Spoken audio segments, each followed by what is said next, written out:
Wonderful. Thank you very much, Philly, and also for this opportunity to work with Transcultures, yourself, and all of these wonderful people.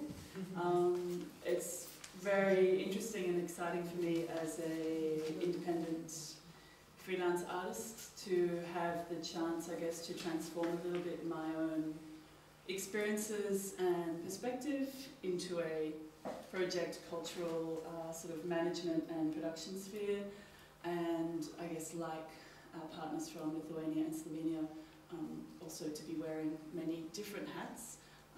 So within the project I'm taking, I guess, a creative approach to collecting the traces and to trying to manifest, I guess, what happens during the meetings, particularly in the DVD with some of the recorded material. But being an overachiever, I'm attempting to address all three of our main thematic concerns in my presentation today. So I'll be looking at a particular urban project, I'll be looking at a very migration-specific project, and a trans-European, transcultural project. So the first one is the artist Daniel Knorr. Phones off, please. Please switch your mobile phone off now. Thank you. And Daniel Knorr is a very interesting artist whose practice is conceptual. It's about materialization, and he's sometimes described as a Romanian artist. However, he informed me that he prefers not to be categorized, I guess, by nationality. So one of the pieces that he presented when he represented Romania at the 51st Venice Biennale was called European Influenza in the Romanian pavilion, and he left the pavilion empty with only the traces of past exhibitions remaining. And the work also takes place through the discussion, the interaction, the oral information and narration about it. So the materialization of the work occurs in the documentation, in the media, and he's also been invited to present this in the next Ljubljana Biennale. So I'm not quite sure where, but in September somewhere there will be a space left empty by Daniel Knorr that you can go and check out. One of his other works that I found interesting is the T.R.A.C.E.S. I think he's made 5 now of these artist books. And it's also coming from so he's lived in Germany for 20 years, but I guess coming from a conceptual tradition and a tradition of making things without having access to much money. So what he does with the artist books is he collects trash, rubbish from the street, and then presses this into, like with a 20-ton press or something, presses it into the pages of a book, and it's a limited edition series. I think there's 200 of each, maybe 100. Anyway, they sell for $200, so it becomes an artistic materialization of rubbish into culture. The piece that was made in New Zealand was also looking at colonialization and appropriation, and the printed word in the book as being an introduced colonizing form, and he actually commissioned Maori, a New Zealand type designer, to create the typeface for it, which I can't show you, I'm sorry, because we're not online. But the piece that I'm most interested in talking about, however, and I will let Daniel speak a little bit for himself from an interview conversation that we had. It's called Awake, Asleep, and I particularly like this piece because it's very much taking the rhythm and the body of the artist and manifesting it as the practice. And it's sort of also working with the rhythm of the city, with the kind of, with power, landscape. So there's been one iteration in Warsaw and one in China. And I'll play you a little bit of the sound.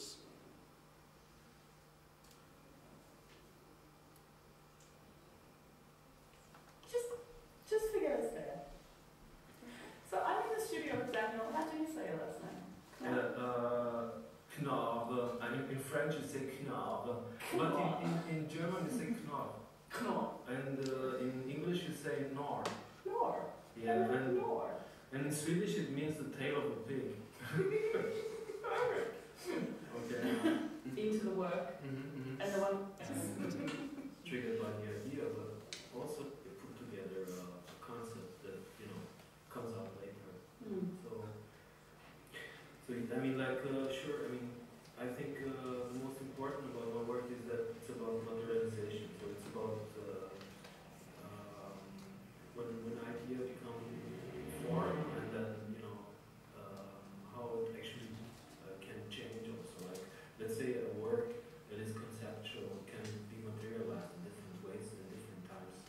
Like the piece with the Palace of Culture, for example, it's actually a little LED, and this was the first time I did it. It was in China, and it was like there were like a couple of shows in 2008.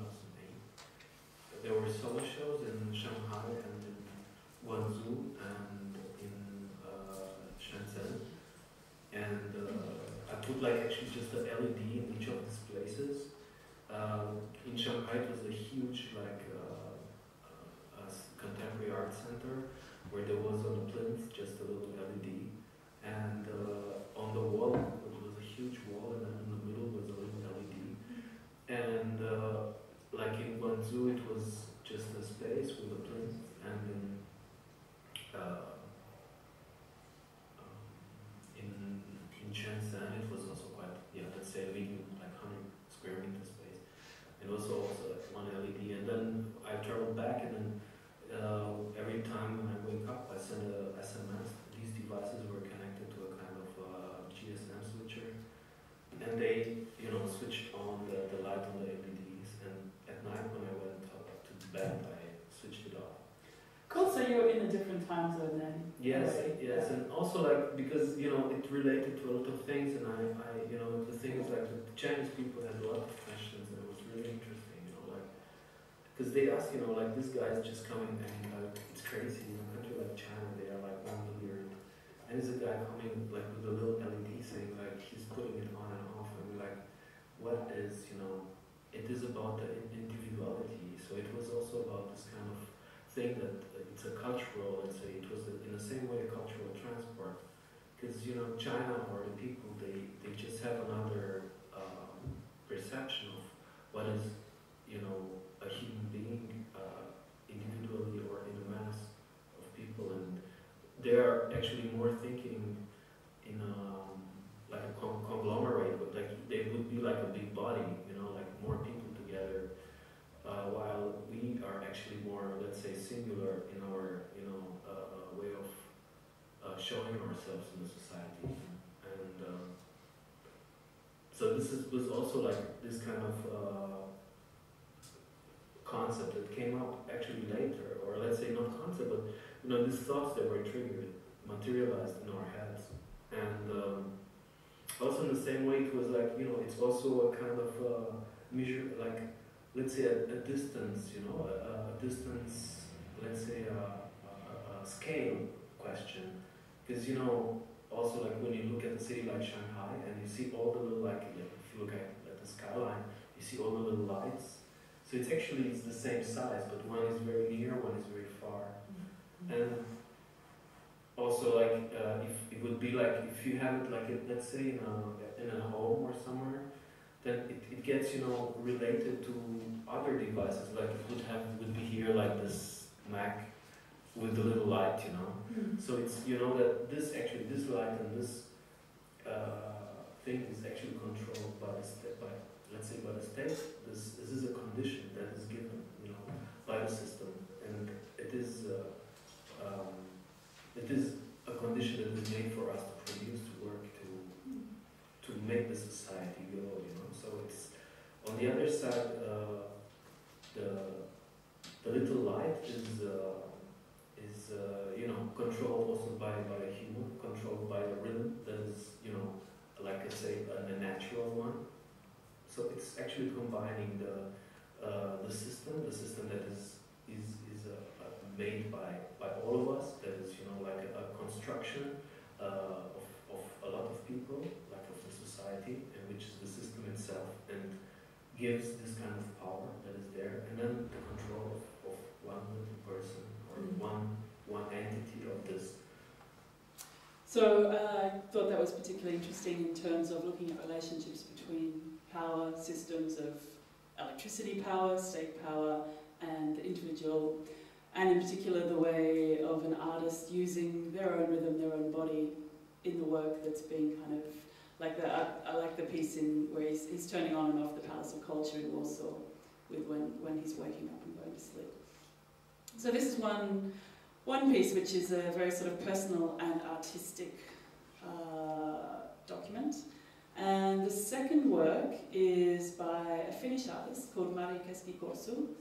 And some of her previous work has included a project called Mikropaleskunta, in which she travelled from the north of Finland to the south with a stuffed reindeer on top of a biodiesel car in order to investigate the sense of Finnish national identity. And so they documented very beautifully this whole trip, and they, I think, created new postcards and interacted with people and just kind of took the country as the interface for creating this artwork. So it was a very kind of migratory piece. And she's also done so there's a number of websites associated with this, none of which I can show you right now. She's also made a work in the Canary Islands, which was looking at Finnish tourism and the way that people experience being in the Canary Islands. This is also somewhere where those who are trying to immigrate into Europe are often pushed aside, I guess, at the shore. And she was performing a kind of coffee drinking rituals, except no one came to drink a cup of coffee with her. And the latest piece she's just created, and which I think was premiered in Helsinki last week at the T.R.A.C.E.S, is called Greener Grass. And this is actually, she took a trip on a freightliner across the Atlantic Ocean from Finland to New York, or I think Pittsburgh even. Can you arrive to Pittsburgh on a steamer? Probably she went to New York. To follow back this historical immigration path of Finnish people migrating to the US. And she did some research to find people of Finnish descent, and created a video installation, video documentary, and a website.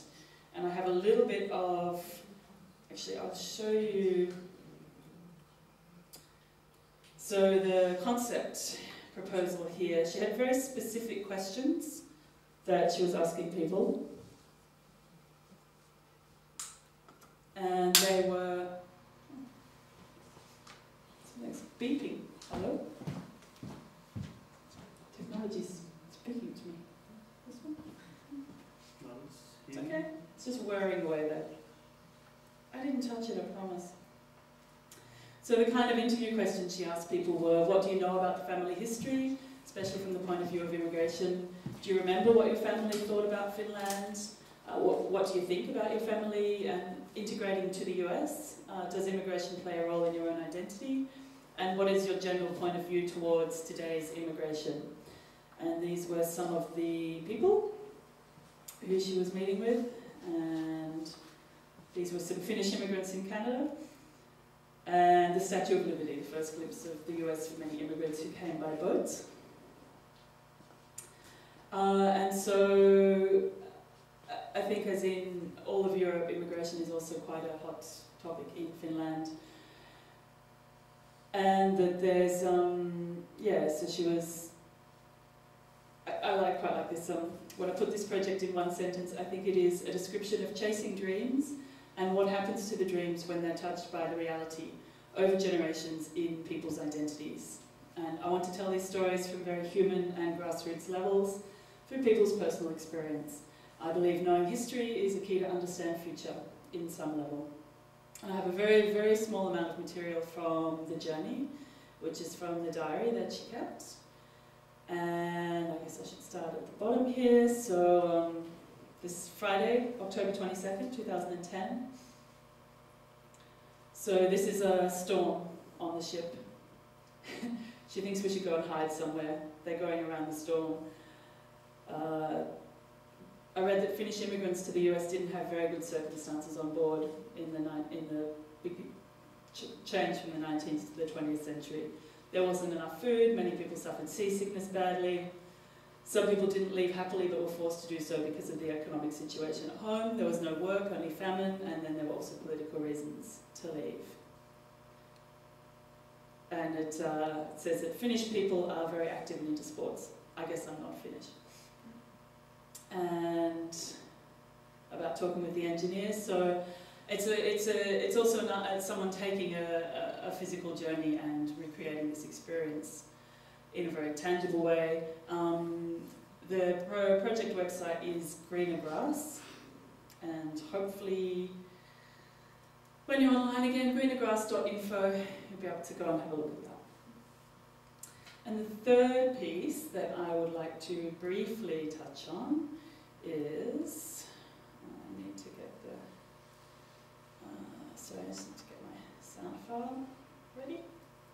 Manuela Guidi, who is an Italian curator, and I called him a transnational curator, and he thought that was a little too much, but I think he's definitely a transnational curator. One of the projects he's organising is called Rehearsing Collectivity, Choreography Beyond Dance.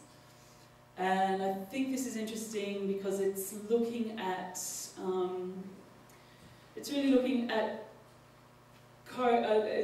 collectivity as something that can be tackled in different ways. And so dance obviously is working with group dynamics, choreography, but it's kind of moving beyond pure dance. There are a number of workshops, I believe, taking place in Wedding, which is a suburb in Berlin. And I will also let Emmanuel speak a little bit about the project himself.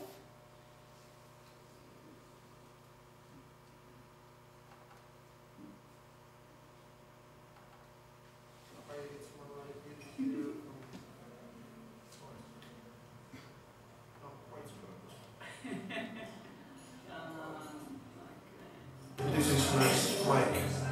Sorry. But not necessarily focused. Yeah, it's just not internet. Really connected, and we're trying to produce something together, you know. And while trans, I think it's much more, yeah, as you say, crossing, touching, networking, but not necessarily focusing on a fixed relationship. It can change, it can move. It's not such a fixed place, so it's more fluid. Yeah, absolutely. So I think that's why there was this also change of vocabulary. So, but I'm sure that soon it's going to be old again as a term, and something is going to replace it. I think it's interesting. With everything happening in dialogue, first of all, with contemporary dance, and together with these two other people and another artist who is from visual arts, we decided to look. I mean, it was very spontaneous again, but we found this issue of this topic of collectivity as something that probably would have been kind of meaningful concerning something that could be tackled both from the visual art perspective and from the contemporary dance perspective, because when you talk about collectivity, you talk about not just something that you talk about a lot about group dynamics, and you talk about movements, and you talk about something that really you could apply the same language of dance to this idea of collectivity, you know, the choreography. That's why we have the subtitle Choreography Beyond Dance, because this idea of choreography, if you bring it into the everyday situation, you could really read everything through this meaning. And social choreography. Absolutely. And obviously this approach from visual arts is the same. So we really like to create this confrontation between the two arts somehow on the other side, but what we are really doing is basically focusing on this theme of collectivity and how it can be represented, how it can be performed, how it can So our way of reading this concept is very related on one side on the way the audience itself can be part of this collectivity. So how the audience is going to move within the space, how they are going to relate to some of the works. Okay. Which I think is interesting from the one of the performances I saw here, Le Sacré du Printemps, when the audience was creating a performance with the instructions from Pina Bausch. The choreography of that piece was wonderful. And the other project that Manuela is curating, working on, organising is the Transcultural Festival. I just went past it then. And this is taking place in 12 cities. London, Bologna, Prague, London, Paris, Bologna, Berlin, Cluj, Dublin, Prague, Bratislava, Sofia, Amsterdam, Edinburgh, Cardiff. Maybe it is Lublin. I don't know. It's in Poland. I'm sorry, Lublin. So it's luckily Philippe's not in here. He might take issue with it being called the first transnational festival of arts, culture, and well, I guess it's the first transnational festival of arts, culture, and politics happening simultaneously in 12 cities throughout Europe. So they're viewing it as one festival taking place at the same time, and it's working with I think about 35 activists from these different cities, and there's really an interesting variety of mediums. So there's symposia and exhibitions, film, and it's looking at there's one which is particularly focused on gender from one part of the festival. It's looking at education, multiculturalism, feminism, migration, and European democracy. So it's euroalter.com/festival. It'll be happening in May, and I will go back to Manuela to give him another few minutes to describe it to you himself. From 26, sorry, I don't actually have a very good time marker on this, so I just have to find my way through. Let's start here.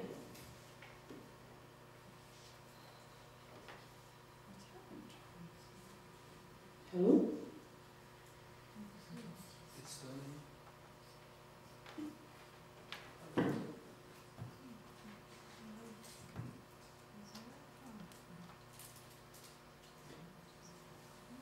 Done something, right?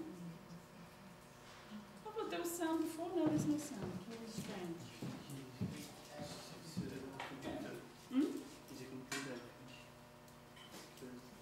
Yeah. Okay.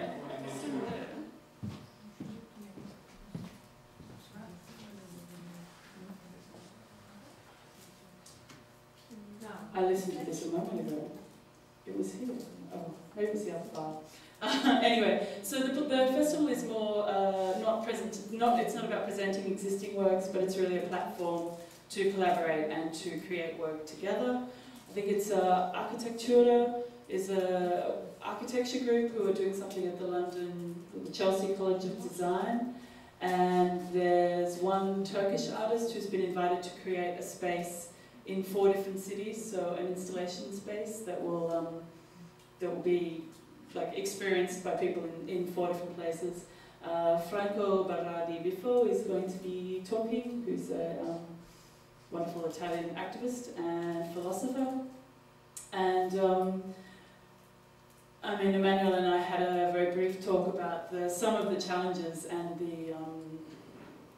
the things that you face working with, like working collectively, working transculturally, in terms of organising, in terms of communicating, in terms of, I guess, creating work that it's in very different contexts, that everybody has a very different idea, and how to harness that, how to make it interesting and meaningful rather than problematic or conflictual. So that, and I think that's something that's interesting in this sort of European Commission, which is really actively funding these cross-border intercultural projects. I think there was something in the funding terms about promoting a European identity, and as an Australian, I would look at Europe as a place to go, and I guess it's an American concept as well, but I don't think I've ever met anyone here who would identify themselves as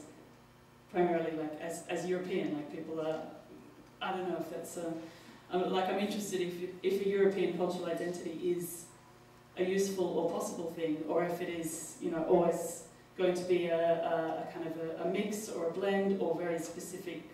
Like I had no idea there were such specific regional identities before I came here and experienced like really, you know, like Maastricht in the south of the Netherlands. I lived for 3 months, and it's really the Limburg spirit is really different to the north, and the French and the Flemish here in Belgium. Of course, you already know these things, and they're not sort of on a large scale, they're not necessarily a conflict-based, but there's really a very strong, precise sense of kind of culture and identity, which I think is related very much to place. And yeah, I'm interested in how that travels, how it shifts, and if it's useful to try to create something new, or if you're, I don't know, does anyone have ideas that they'd like to comment or feedback, discuss from this? It might depend on the strengths of the national identity in the country. I have the feeling, though I was born in Belgium, I'm Belgian, but both my parents were not, so it might also make a difference. But I do feel a European, I do. And it's maybe also because it's a small country that you cross the border very often, and you have this feeling that in whichever country you go into Europe, you're definitely not in the States, you're definitely not in Asia. You feel something, and there are a lot of historical bonds in the building of Europe, the different empires and so on. So I think there's a way of seeing life, of some kind of also the idea of nice living, of enjoying life, which is quite different than in other places of the world, and that you can relate to and find some. I do feel at home. I mean, if it could be in Italy or in Spain and France, and I think there's this notion of European, but maybe in countries that have a strong national sense, maybe like French, I feel less European than Belgium. More French. I'm doing my best to become European, so that's interesting, thank you. Okay, well, if no one has any other questions or comments, I'll stop there and hand it over to Philippe Franck. You're next, you're on. Tatuiers. Just wanted to ask about Singing Bridge project. Is it still going on? Thank you for your question about my artistic project, Singing Bridges, where I've been... So I've been recording the sound of bridges around the world for about 10 years now. I started in 2002. Well, the first one was 1995, but in 2002 I made my first trip. I went to Finland and the Netherlands and Vietnam and Berlin, and I actually had the idea of creating a global bridge symphony, which was the sound of many different bridges connected together. And for me, there's the vibration in the cables, so like I use contact microphones to amplify and record the vibration in the cables, and I like the cables because they have this kind of poetic relationship to like telegraph cables, which apparently people, when they were first put up, used to think the sound of the wind in the telegraph wires was actually the sound of the messages being passed across. And so I have this idea that the sound in the cables is like the voice of the bridge, so that they're singing, and that if you could create like many different bridges singing together, well, essentially I have this utopian vision of then striking the, I don't know if it's utopian, maybe it's dystopian, striking the resonant frequency of the world, and so it dissolves. Which is based a little bit on the Tacoma Narrows Bridge in Washington State, which famously in 1932 the wind hit the resonant frequency of the materials, and there's beautiful footage you may have seen of it kind of buckling and then it collapses. So engineering techniques have improved drastically since then. Well, there was the Millennium Bridge that had the same kind of problem. The Millennium Bridge had synchronous lateral excitation, to be precise. So when many people walked on it, it was swaying. They used to synchronize themselves. Yeah, and so they... I thought it would be kind of white noise because everyone would be desynchronized, but actually they did synchronize. No, yeah. I mean, because armies had to fall out of step when they crossed bridges, so they didn't break them. So, I mean, I'm fascinated by the collapse and the non-functioning as much as the functioning. And there's always this sort of tension and dynamic, often that you can hear within the sound of it sort of holding up this structure. And of course, it's between places, so it's poetic, but it's also kind of connecting the earth and the sky, as Martin Heidegger says, the fourfold, earth, heaven, divinities, and mortals. And so I am continuing my research project with the Global Bridge Symphony. I will be focusing on that next year. And it's had different sorts of manifestations, from kind of conceptual to attempting to make like live streams. I just had a little chat with Anne at lunch about maybe working with the Locus Sonus team, who have a beautiful worldwide listening project with microphones streaming from all over the world, and they're doing a symposium on remote listening, which could fit quite well, we think, possibly. So I'll keep you updated. Thank you. Thank you.